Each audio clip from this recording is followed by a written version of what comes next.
Hello, what is up? I'm getting ready fairly late today. I normally don't get ready early, but today I'm getting ready particularly late. It's 1:15, and I've really been like diving into this course.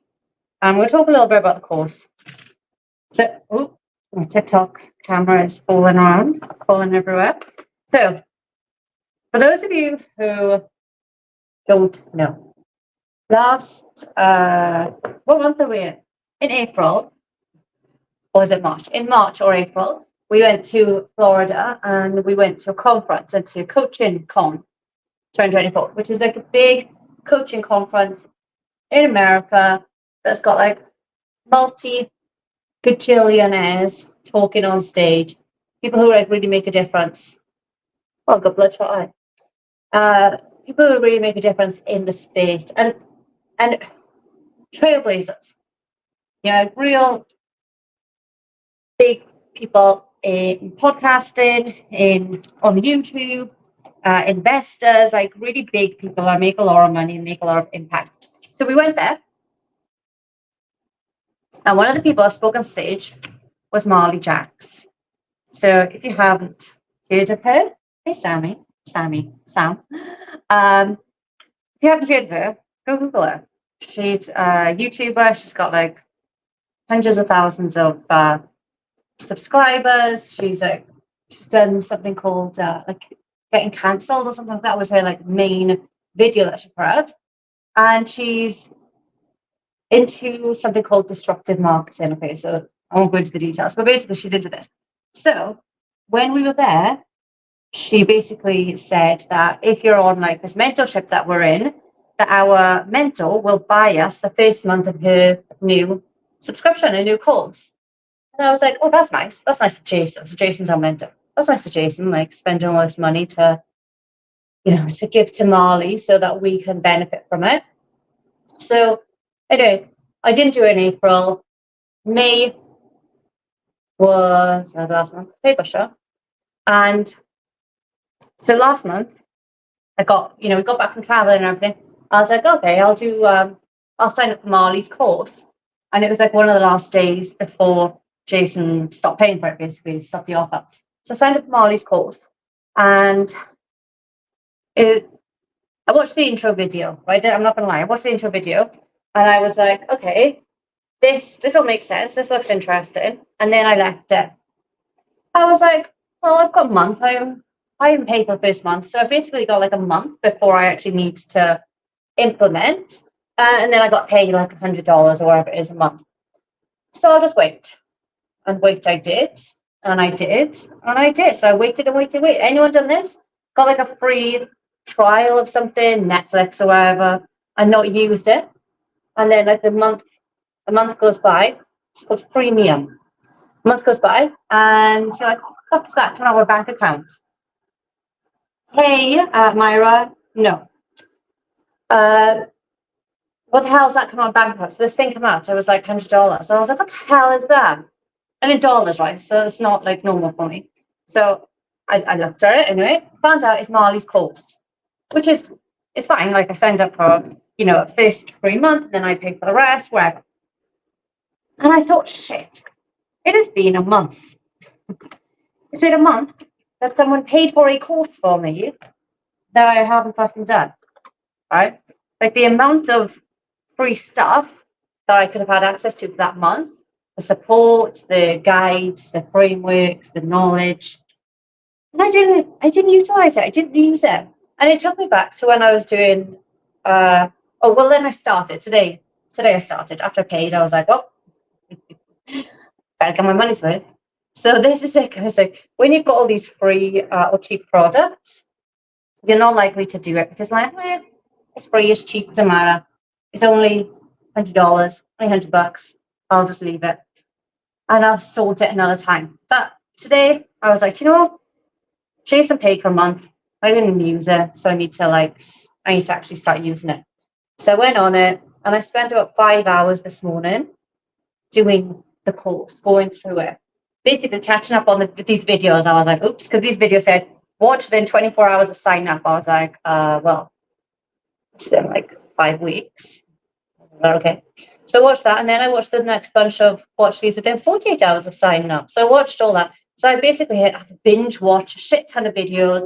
I started making notes on like module 1, module 2, and then like this like bonus piece for this, and then this. I made notes and I downloaded the frameworks and I started making notes, and I did a lot of stuff.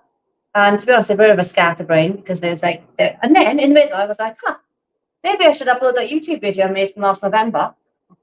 So there's a YouTube video of me and Cam in Bush Gardens and talking about what we ate, what we saw, and all that. If you want to go and watch that, it's on my YouTube channel.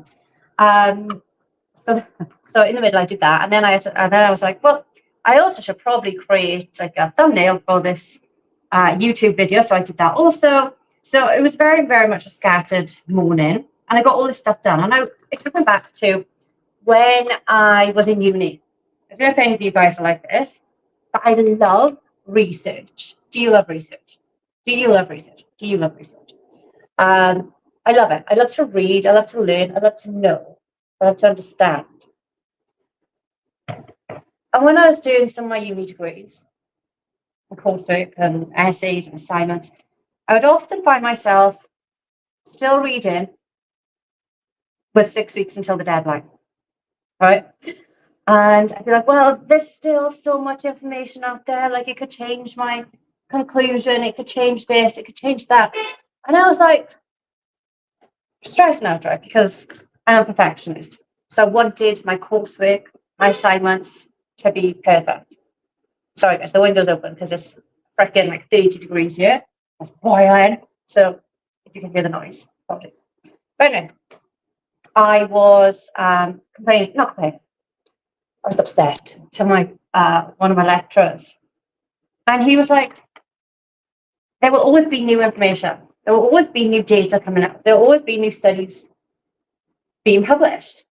There's always new science being evolved. There's always new, there's always new information. And so if you keep waiting until you've read everything, which by the way, you never will, Faye." And I was like, challenge accepted. You never will read every single article out there. All you've got to, you have to like put something out there. Sloppy action or messy action is better than no action. And this really stuck with me throughout. And I'm not saying I'm perfect, because a lot of the time I'm like, oh, just tweak this, or just do that, or just, make this one change. And then that thing never goes out. Like this YouTube video, we recorded it in November last year. It is now June. Why hasn't it gone out? We actually had someone edit it. Why has it gone out? Because I was like, well, we need a good cover. We need to up our YouTube prices first. We need to do that. And because of that, it never went out.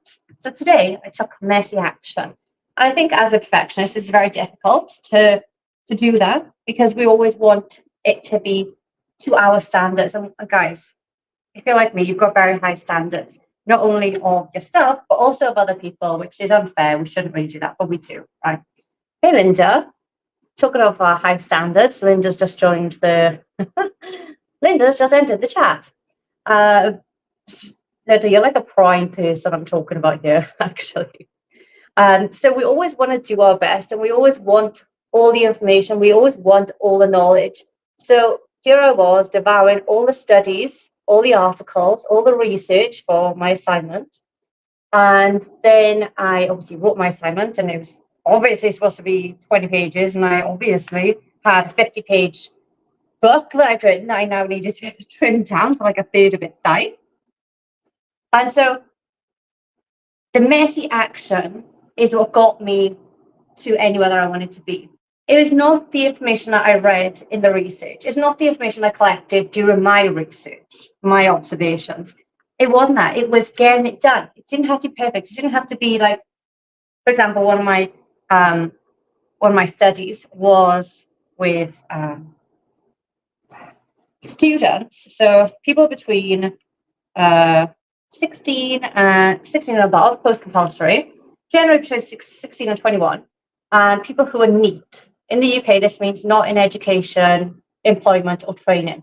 It's kind of like people who don't really know what they want to do in their life, just before apprenticeships kind of situation, didn't do great at school typically, don't want to go to college, don't want to get a job, right? That kind of student is what I had. And typically their grades are pretty low. English is not very like a great grade in their GCSEs if they've got it. But essentially, what my study was with these clients, with these students, to assess their development and understanding and the cohesion of literacy. So I basically tested them, did some lessons, tested them again, and started to learn how the psychology changed throughout the study. Yes, they all signed that I could do it and all that kind of stuff. It was all legit. But anyway, regardless of what the outcome was, imagine if I'd waited. Imagine if I said, right, there are like 20 students in this class. I'm going to be seeing them 3 times a week, blah, blah, blah. And then one day maybe they were 24, and one day they were 12, and then one day they were like, imagine if I had to wait every single time until there were 20 in this class. And they were like switched on. Like, that doesn't always happen. I know I was switched on, I'm not gonna lie. But instead, I had to get it done, right? I had a time limit. I had to get it done. And so even though I had all this like perfect ideals created in my mind and in the hypothesis and all this kind of stuff, it doesn't always happen that way. And maybe my hypothesis, what I thought was going to happen, didn't happen. It came out with something else. That's fine. But if I had waited, if I kept waiting until the perfect situation, the perfect scenario, the perfect outcome, I would never have published I never would have got there. I never would have got my essay done. So back to today. This is what's happened. I did sign up for this course a month ago. I did have all the knowledge there to do something with. I didn't do it. I just didn't. And then when I did start today, I was so obsessed with like making notes and reading this and doing this. And, I better not start creating that until I've read this part in case something happens, or in case this happens, or I miss something.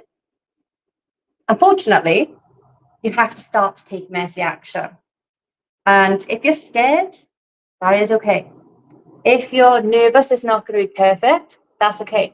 And for perfectionists, I think it is important that we do purposely rush things and that we do recognize or take opportunities for things not to be perfect, and then recognize actually like the whole world didn't collapse. It was actually fine. Like, it doesn't have to be perfect. The scenario does not have to be the right time. It doesn't have to be the right person at the right time, at the right speed, or, the right place. Instead, it just needs to get done. And I think a lot of you guys fall into this trap where you're like, I need to know my macros, my BMR, and I need to know how many calories to eat, and I need my protein numbers, and I need this, and I need that. How many steps should I do? Where can I get all these wild and wonderful recipes? But you don't actually do anything with it. And that is really frustrating as a coach. And I'm like, now thinking of my poor tutor, when I had all this information, and I was like, yeah, I'm just going to read a few more articles. My tutor's probably like, for fuck's sake, come on, just get it done, see. But that's it. Like, you guys always want this stuff. And that's cool. I love that you guys want knowledge. Like, I was writing about our clients this morning, actually, doing a bit of an evaluation. And our best clients are the ones that like to learn. They don't just like to be told, eat this. They like to understand why. Why is this happening to me? How do I optimize this? What is causing this? So what's stopping this? Why is this plateau happening? How do I break this plateau? When should I adjust my numbers? Like, they want to learn. And that's what I love about them. But I also, looking at you, Linda, these people who want perfection, want everything to be perfect before they actually, take action. And Linda's a really good example, actually, of someone who has got very high expectations and who has learned to not compromise, that's not the right word, to accept progress in steps instead of wanting to be from A to Z. She's learned to understand A to B to C to D to E to F, and she's moving across that way. And that's a big, big mindset shift that a lot of people don't want to go through. They just want to get to Z. They don't want to understand. So there's like two sides of this spectrum, right? There's people who just take action, guesswork, and don't want to understand why. They're just like, give me a meal plan. We don't work with those people. Just give me a meal plan. Okay, what are you going to do after this meal plan's finished? No plan. How do you know if that meal plan is suitable for you? No plan. And then there's the other people who want all the information and are so obsessed with getting it right and getting it perfect that they don't actually start. The amount of people that we do macro assessments for, and they're like, I just want the numbers. So we give them the numbers. We tell them, look, this is the kind of macro split that you personally should be looking for based on your lifestyle, based on your age, medication, A week, a month, 6 months, a year later, I message them, hey, how's it going? Do you know what most people say? I haven't got around to it yet. This happened, then that happened, then I didn't have time, and then this happened, and then so-and-so did this, and then my job was stressful, and my kids broke up from school, and You get every excuse under the sun. So we need to be somewhere in the middle. I'm not saying that you have to like not jump in and take action. I'm not saying you have to wait until everything's perfect or the right time happens. I'm saying you have to be somewhere in the middle where you are ready to make a change and you're going to learn to understand why you're starting and why you're making these changes, and then you're going to take the action. Because if one piece of action doesn't work, we can change it. But if we don't gather the data in the first place, we're never going to know what to change and what to implement. I'm just going to go down onto oh, hey, Marty. I was wondering who that was on Instagram. So, guys, I hope this is helpful. I hope my failure of the last month of wasting my mentor's money has been worth something. It hasn't been a waste because now, look, I've got a little story to tell you guys. But it is super important to start taking action and not just have information, but have implementation. That is the most important thing. You can implement without information. You might not get anywhere, but you can't have loads of information nor implement, right? It's like people in our Facebook group, all that follow me. I've got like 30,000 followers on one platform, 17 on another. I've got a lot of followers, but the amount of people who actually take action is very, very few of those. And it's really sad and frustrating as a coach and someone who wants to make a change, because I'm giving this information. I'm like, here, take this information. And people are like, okay, I'll take this information. I'm not going to do anything with it, but I'll store it in my Google Drive or I'll store it in my phone, never to be seen again. That's really frustrating, guys, because you're not going to go anywhere. You can be like, one day, or you'll make excuses for yourself, like me. Well, last month I was really busy. I wasn't feeling well. Like mentally, I was off last month, and then I was injured, and then I mentally wasn't switched on. I had a lot on. I had the challenge, and then we moved countries, and then I could have given all the freaking excuses under the sun. But there has to be time that you are like, enough is enough. I've got to take action, and I am changing now. And that is a very, very powerful moment. So I encourage you guys, if you have been thinking, I should probably do something, or I might do this, so at some point this is going to be, I encourage you to take messy action or sloppy action today. So if you're watching this, I want you to tell me in the comments, if you're watching on replay also, what is the messy action you're going to take today? It doesn't have to be, I'm going to hit my macros and my steps, and I'm going to do my workout, I'm going to do my cardio, and I'm going to do my water, and I'm going to de-stress, and I'm going to get to a bedtime routine. Too many. One thing. I'm going to add one more piece of protein to my day. Fantastic. That's perfect. Do that. Do that consistently for the next month. Come back. Tell me how that went. Instead of being like, I'm going to do all these things, you end up doing nothing. All right, so information is nothing without implementation. I want you guys to remember that. Well, that is it for me today. It's a short one today, not so chatty. It's bloody boiling over, so I'm going to get changed, and I'm going to go to the gym. Take my messy action, my dodgy wrist, my dodgy knee. I'm going to do what I can. If it's not perfect, doesn't matter. It could be perfect another day. but not today. And I accept that.